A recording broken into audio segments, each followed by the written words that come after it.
NCP বাংলাদেশে নতুন বন্দোবস্তের রাজনীতির কথা বলে নতুন খণ্ডবস্তের রাজনীতি করছে। আমি তাদেরকে বলবো, গঠনমূলক রাজনীতি করেন। আপনারা জামাতের মস্তিষ্ক দ্বারা এই মুহূর্তে পরিচালিত হচ্ছেন। জামাত অত্যন্ত চালাক এবং ধুরন্ধর একটি রাজনৈতিক দল। তারা নিজেরা দেখবেন বিএনপির স্থানীয় প্রতিনিধি তাদের সাথে আন্তরিকতা বজায় রাখছে এবং যে সময় সংসদ চলে সেই অধিবেশন চলাকালীন সময়ে মাননীয় প্রধানমন্ত্রীকে নিয়ে বেশ প্রশংসা করে বক্তব্য দেয় এবং অন্যান্য মন্ত্রীদের সাথে সাক্ষাৎ হলে বেশ প্রশংসা করে।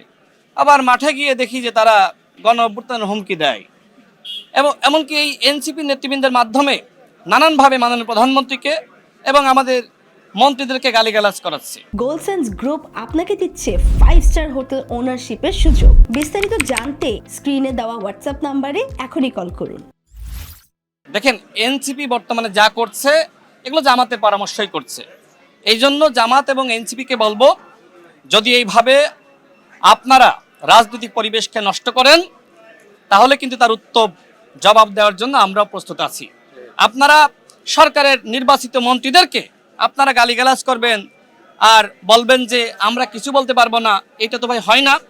সরকারের বিরুদ্ধে জামাত এবং এনসিপির যে কোনো চক্রান্ত সেগুলো শক্তভাবেই মোকাবেলা করা হবে। আর আমরা তো গণঅভ্যুত্থান হুমকি দিয়ে আমাদের কিছু হচ্ছে না। জামাতের নেতৃত্বে বাংলাদেশে কখনো কোনো আন্দোলন সফল হয়েছে? জামাত কখনোই বাংলাদেশে কোনো গণঅভ্যুত্থানের নেতৃত্ব দিতে পারবে না। দেখেন, নাহিদ ইসলাম এনসিপির আহ্বায়ক, সে কি বলেছিল?